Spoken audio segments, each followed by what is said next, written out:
Monseigneur Athanasios, c'est durant ces nombreux moments d'intimité durant lesquels vous vous êtes confié à moi que vous m'avez parlé, très rarement, sûrement pour ne pas me faire de peine, de ce que vous souhaitiez pour après votre départ au ciel.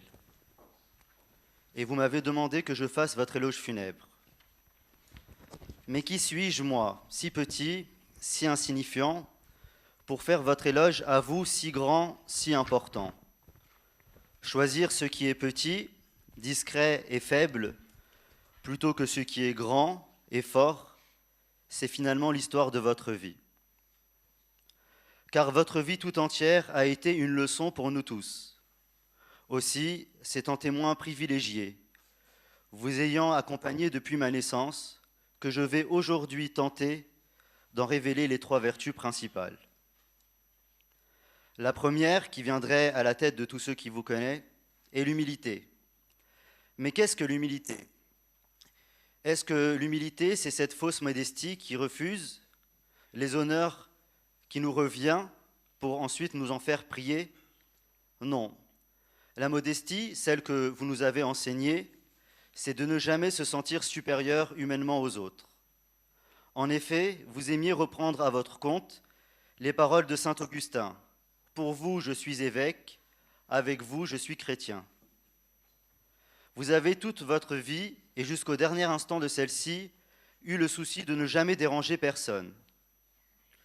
Tout métropolite que vous étiez, vous n'aviez pas de chauffeur particulier. Et lorsqu'on se proposait de vous aider, de vous accompagner par exemple, vous en étiez sincèrement reconnaissant, ne considérant pas cela comme un dû, mais à chaque fois, vous nous laissiez penser que nous avions fait quelque chose de grand en nous étant sincèrement reconnaissants. L'humilité, c'est de toujours se voir comme le moins important. C'est prendre le bus pour rentrer chez vous, par exemple. Alors que d'autres, de votre rang, auraient peut-être voyagé en avion. Il lui suffit pour vous d'un coup de fil pour qu'une armée de voitures vienne vous chercher. Mais vous, non. Vous préfériez toujours, pour ne déranger personne, le faire avec vos propres moyens. Les longs voyages, vous les faisiez en train de nuit et non en première classe. L'humilité, c'est d'aller vous-même faire vos courses quand d'autres seraient tentés d'attendre qu'on les serve. L'humilité, c'est de prendre sur soi sans se plaindre. L'humilité, c'est de se faire serviteur pour les autres. Je n'oublierai jamais ces quelques jours passés à vos côtés, avec mon épouse, dans votre évêché au Revest-les-Eaux. C'était il y a 13-14 ans, et c'est vous, métropolite, qui nous faisiez la cuisine. Et c'est vous qui le matin nous pressiez les oranges. Et c'est vous, hauts dignitaires de l'Église, qui nous donniez votre chambre pour dormir, tandis que vous alliez dormir à même le sol, dans une pièce mal isolée, sans que nous le sachions. Mais l'humilité, c'est de faire tout cela en étant convaincu que c'est tout à fait normal. C'est de faire tout cela avec joie, avec amour, avec bonté. Car si nous étions très heureux ces quelques jours passés auprès de vous, je crois que vous l'étiez tout autant et peut-être même plus. L'humilité, c'est de ne jamais se fâcher quand les gens vous manquent de respect, quel que soit votre statut, quelle que soit votre fonction. Combien de fois vous a-t-on manqué de respect, sans que cela ne vous touche? Vous auriez pu vous indigner, vous révolter, et du haut de votre rang de métropolite sanctionner, punir. Vous ne l'avez jamais fait. En réalité, vous avez continué la vie que vous étiez venu chercher en Égypte il y a plus de 50 ans, la vie de moine. Le verset du Christ « Je suis doux et humble de cœur » vous va si bien. Mais votre humilité ne vous a pas empêché d'être courageux et de faire preuve d'une résilience exceptionnelle dans votre service. Car oui, il vous en a fallu du courage pour s'aventurer comme vous l'avez fait. En voilà une drôle de personnalité, une personne qui ne parle pas un seul mot arabe et qui finit métropolite de l'Église copte orthodoxe. Ça en dit long sur votre courage, car nous le savons, il est difficile dans le monde copte de se faire accepter quand on n'est pas égyptien, quand on ne parle pas l'arabe. Oui, mais voilà, le pape Shenouda III avait vu en vous un modèle, un athlète du Christ qu'il ne fallait surtout pas laisser s'en aller. Et presque 50 ans après, nous ne pouvons que lui donner raison. Il suffit de lever les yeux et de voir le nombre de personnes venues vous rendre hommage pour comprendre l'impact que vous avez eu sur 3 générations.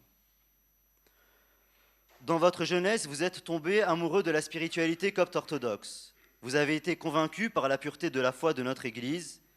Vous avez été ému par la beauté de nos rites et de nos dogmes. Et votre combat, durant 50 ans, fut de rendre cela accessible, comme vous aviez trouvé à tout le monde, sans faire aucune distinction, ni de couleur, ni de langue, ni d'origine, ni de statut social. Car vous n'avez jamais oublié que même si le mot copte est un dérivé du mot Égypte, ni saint Marc, ni saint Athanase ne parlaient un seul mot arabe. Alors, si certains parmi nous ont encore l'espoir qu'il est possible d'être chrétien, copte orthodoxe, sans pour autant parler l'arabe, c'est grâce à vous, à votre combat, à votre sacrifice, à votre modèle. Si je crois que mes filles, sans parler ni comprendre l'arabe, auront le droit elles aussi, durant leur vie, d'être de vraies filles de l'Église copte orthodoxe, c'est aussi grâce à vous. Le courage, vous l'avez eu quand il fallait se battre pour sauver une âme, pour sauver un couple, pour gagner une famille. Vous me le disiez souvent, votre mission consiste à gagner les âmes une à une. C'est un travail difficile qui ne se voit pas forcément, mais avec courage et endurance, vous l'avez accompli de la plus belle des manières. Le courage, vous l'avez mis en œuvre dans l'œcuménisme. Conscient que la volonté de Dieu, c'est l'unité. Jésus n'a en effet pas voulu que sa tunique ne soit déchirée. Et vous avez œuvré, à travers des pèlerinages, des réunions, des rencontres, des échanges de lettres, pour le rapprochement des églises. Encore un travail discret, mais ô combien important. Ce courage ne vous a jamais quitté, jusqu'aux dernières heures de votre existence terrestre. Quelle force! Quel courage, alors que la douleur était palpable pour tous ceux qui venaient vous visiter. Jamais je ne vous ai entendu vous plaindre. Et à cette question, peut-être un peu stupide, que l'on a tendance à poser quand on ne sait pas trop dire, « Ça va, monseigneur ?» Même sur votre lit d'hôpital, même les derniers jours, même les dernières heures, vous me disiez toujours « ça va », avec ce sourire qui vous caractérise tant, comme pour me rassurer, comme si finalement le malade, c'était moi, et c'est vous qui veniez à mon chevet. Vous aurez des tribulations, nous dit le Christ, dans le monde, mais prenez courage, j'ai vaincu le monde. Je suis un témoin privilégié de votre combat, des injustices auxquelles vous avez dû faire face. Car oui, systématiquement et uniquement sur la base de vos origines, vous avez été marginalisés, parfois moqués, souvent méprisés, mais votre seule réponse a été l'amour. À combien de sourires moqueurs vous avez rendu un sourire sincère? À combien de coups vous avez rendu une caresse? À combien d'insultes vous avez rendu une bénédiction? Les épreuves nous construisent et nous révèlent, et en réalité, vous n'avez été durant tout votre service qu'amour.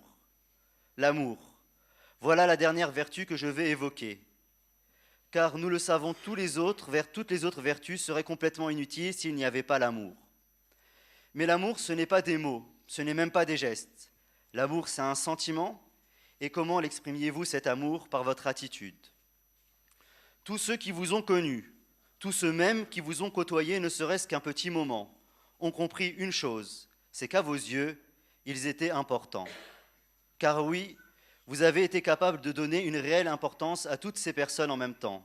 Et peu importe qui elles étaient ou d'où elles venaient, jeunes ou âgés, riches ou pauvres, hauts dignitaires religieux ou simples catéchumènes, français, égyptiens ou de n'importe quelle horizon, de n'importe quelle couleur, vous les avez tous sincèrement aimés.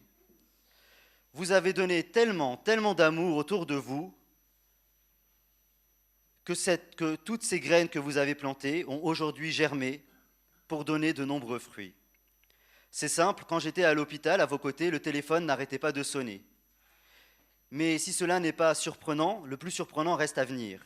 C'est que même lorsque vous étiez faible ou épuisé, à chaque fois, vous preniez le temps de répondre au téléphone, de donner quelques bons mots, de rassurer. Même au bout de vos forces, vous donniez à chacun l'amour que vous aviez sans jamais vous épuiser de cela. L'amour, finalement, c'est cela. c'est de donner pour de vrai son cœur aux gens qui sont autour de nous. Vous êtes ce cœur tendre, qui aime gratuitement, qui aime d'une façon totalement désintéressée, qui aime sans compter. Votre amour a touché le cœur d'innombrables personnes à travers votre douceur, votre sourire et votre gentillesse. Vous nous avez donné la chance d'apercevoir la figure du Christ, qui, comme vous, a aimé jusqu'à en donner sa vie. Finalement, vous avez au mieux répondu à l'appel divin qui nous a été à tous adressé. Celui qui n'aime pas n'a pas connu Dieu, car Dieu est amour. Vous nous avez appris que l'amour de Dieu ne peut se comprendre, ne peut trouver son expression qu'à travers l'amour des autres. Comme l'a si bien dit saint Augustin, l'amour de Dieu est le premier dans l'ordre des préceptes, l'amour du prochain est le premier dans l'ordre de la pratique. Mais pendant que nous sommes dans l'affliction, dans les larmes, dans les peines ici-bas, si nous nous concentrons, si nous tendons l'oreille, alors nous pourrons entendre là-haut le chant des anges. Nous pourrons entendre la joie de vos retrouvailles avec Amba Marcos et avec sa sainteté le pape Shenouda III. Que ces retrouvailles doivent être joyeuses. Nul doute que de là-haut, vous allez veiller sur nous. Vous allez nous regarder avec ce regard plein de douceur, de tendresse et de bienveillance. Mais aussi, comme vous l'avez toujours fait, ce regard plein d'exigence. Car aujourd'hui, nous sommes vos héritiers, et c'est à nous que revient le devoir de faire vivre votre mémoire, mais aussi votre combat et votre service. À nous de perpétuer votre conviction selon laquelle l'Église copte orthodoxe doit être une Église ouverte, attentive aux besoins de son peuple, une Église où tradition et modernité donnent naissance à de nombreux enfants dans la foi. Une Église qui n'exclut personne, quelle que soit son origine, sa langue, sa position. Cette Église doit être capable de comprendre son temps, sa génération, et être en mesure de répondre à toutes ces questions et à toutes ces attentes.